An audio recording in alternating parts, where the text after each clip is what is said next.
Real Ninja Yu-Gi-Oh! Back for like take 2, because, Don decided to mess up take 1. Got Quentin here, he's showing off his, what is these? Singular Yamato Bujins. We got solo Yamatos right here. Yeah, I'll take that. Alright, let's see what the deck list looking like. Alright, so first, for the solo Yamatos, Alright. we have solo Yamato. Alright, that's solo Yamato right there. Title drop. Yep, he's our generic 4 that comes and starts everything in the deck. Second, we got Bujin Hirame. Alright. I recently found out that she is a girl. Every nigga needs a bitch. You know what I'm saying? And this bitch apparently is highly useful because of her banishing effect. And in this deck, we do a lot of banishing. Alright then.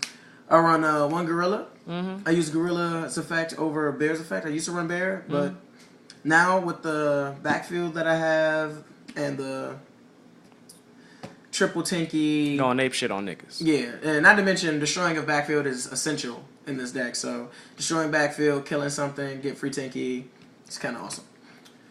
We run double Mikazuchi in this deck because, of course, when our Bujins get destroyed, Mikazuchi comes out and, take a hit, save your life a little bit.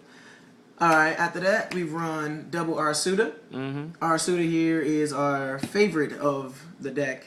He's kind of a free summon because this is the Bujin banished version. Yeah. So he helps with the overlays and everything. Then we go to our protection. First we got 2 hair. 3 is Cloggy. Bugs Bunny out here. You know what I'm saying? We got this double turtle. I used to run 3 turtle, but then after the Bujins got popular, everyone stopped targeting and started just blowing up everything with mass murder. So Rose. yeah, so we took Rose, anything that they could just, now things that don't target bottoms Super and Poly. such. Yeah, everything. So now we're going ahead and put this down to 2 for clutch moments only. Slow and steady wins the race. So we're going to run over here to our Giga nigga right here. That's the Giga nigga? Yeah, so Quillen in my deck... But ain't he like 16 though? Yes, but his effect in the graveyard is 2 clutch. I use him 4 times a duel, and I only have 2. He just gets recycled very easily and gets things out the way. Literally, he's definitely the best guy in the deck. Alright. He's your go-to. For our hand traps... 2 current, why not 3? See, we used to run 3, but then they wouldn't come to hand as much as I would want, and then when I would mill from certain things, he would be in the grave more than he would be in my hand. And it's kind of highly annoying. So, put it down to 2, still works very, very well. Right. We're going to move over to our meta suggestions. Oh, snap meta. We got a main deck, the Veilers. Veiler, in his own right, everyone knows what it does. Not to mention, sometimes you can normal summon it, Tensu, get a secondary normal summon, get you off a level 5 synchro. Alright then. Like our mateys. Like our mateys, or Cataster, or, Or our mateys. The good one. We're going to hit up our engine, Torgat engine right here. Oh, snap, triple 3s. So, Torgat right here is used usually for Levier, which, because the banished Bujins, helps get back all of our monsters, helps keep everything refreshed, helps with our overlays, of course. So, Torgat. As for our Torgat target, you have Night Assailant. Drawing Night Assailant actually isn't a problem for me, because going first now, you don't get to draw, so, set him, maybe a Lance or something, Tinky, got some protection, so whenever they try to do, get something out the way. It's highly useful. But what if you, set that nigga, and then, you already used the tour guide to tour guide, so you got that 1 tour guide left in deck. What are you gonna do then? Then, at that point, the tour guide itself would become probably useless, either than setting or for swinging out for damage or trying to get backfit out the way. But at that point, it wouldn't really matter. Getting him, because I run 3, I still be able to get my Levier off. So. All right then.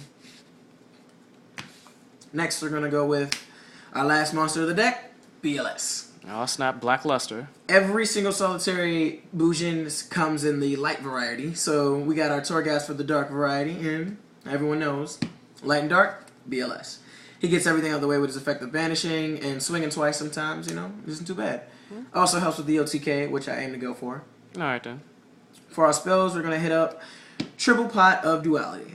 Now, usually Pot of Duality, people be like, oh, and the Bujins, but you special summon, but really, because of the way that I run mine, I can normal summon, or I can set, as you seen earlier. Sometimes you get a bad hand, and all you have is like a turtle. So you set the turtle, get your duality, set up for next turn. Alright.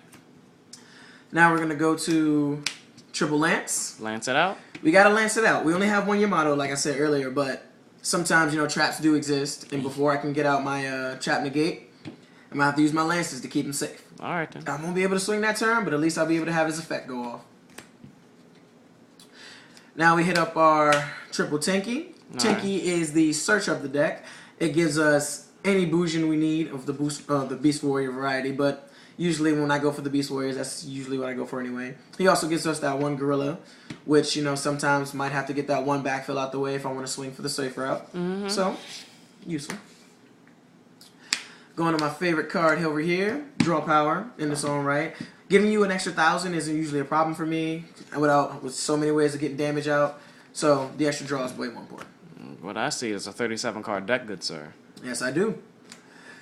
Even though if 37 card deck, you add the Tenkis, which is searches, Yeah. So then we go to Tensu. I only run 2 Tensu because having it is not that important, but it is important. It helps you get your overlays. It helps with the Susanoo plays. It helps get everything out the way, because then you could use like Tour Guide, Leviair, Activate, Normal Summon, get something back, and then you got 2 overlays, and you can just go off from there. Alright then. Bujin Carnation, I didn't used to run any Bujin spell or traps, but this card proved to be a lot better than I thought it was at first. If I have no monsters, special one from Banish, special one from Grave, so that gets me back a Quillin, which I use a lot, gets me back a Hare, which I use a lot. We can get back Yamato from Grave, or vice versa. It's just a really all-around great card. And you don't have to overlay. That's what I love about it, too. You can just sit with it. For the next one, we hit Soul Charge. Soul Charge doesn't show up that often in the deck, but it is very, very useful when it does. Just one? Just one. Because it says you can special summon anything, and as long as you properly summon, you can get back BLS, you can get back Yamato, only pay like 2 or 3 stacks, free overlays, and then you can't swing anyway, so you might as well just stack up, get something with effects. For the last one, we have Dark Hole. Self-explanatory. Get Juan's ideals out the way. Everybody's ideals out the way. Fuck Asian eyes. So then we got our 2 traps here, and they are Royal Decree. Royal Decree, I would run it 3, but I don't have a 3rd one. But since we don't run traps... How come you don't got a 3rd one? Down one fuego. That's the main deck. Alright, let's see what we got in the extra deck. And we go to the extra deck. First, we're going to start off with our 3s. We go Wind Up Zen Mains, generic 3, awesome effect. He saves his own ass, blows something up. Really Zen awesome. Mains. Zen Mains. Then we're going to go to Leviair. Leviair is usually the go-to 3. 8 minutes. Oh, I got you. Alright, so Leviair is usually the go-to, so it helps me get all my plays off because we're the banished version. So this is especially something that I need not to die. It's also most of my last targets. Leviathan, because we need the 3, sometimes get over anything that's in the way. Can even first turn it. Acid Golem, because sometimes 25 is not big enough, and I've learned recently that paying the 2 stacks is sometimes worth it. For the 4s, because I said for the 3s, we got Cowboy. Staple. Shoot for game. We got Tiger King. Summoning effect is awesome. We got Tsukiyomi. Draw power. We got Ragnar Zero. More draw power, and also gets monsters out the way. Not to mention the triple lance play, so awesome. Got 2 for 1 me. Yep. We run double Susanoo. We already know he's the boss monster of the deck. Helps get your plays going on. Yeah, but he's not the Giga Bigga nigga. He's definitely not. We got a Luminescent Knight. Yep. Super clutch. No one usually runs him. No one usually expects him either. So gets everything out the way. I summon him. I summon Yamato. Try to use Yamato effect to try to negate. No. Yeah. Kagasutra. Yeah. Kagasuchi, his summoning effect of Mill 5 usually catches the wrong cards because I do run a lot of spells, but in the end, he does come in handy with protecting my Beast Warriors from dying. So that makes sense. Utopia? Yep. Hope. Self-explanatory. Utopia Ray. Super You got Hope. Utopia? You gotta have Utopia Ray. And for the final monster, Amaterasu. Oh, alright then. And this is definitely because I run the banished version, but it's also 26, which is amazing. So that's the deck. Rate, subscribe, and I hope you guys like it. Oh, yeah. If you guys don't know, this is the maker of Real Ninja Yu-Gi-Oh! Alright, peace out.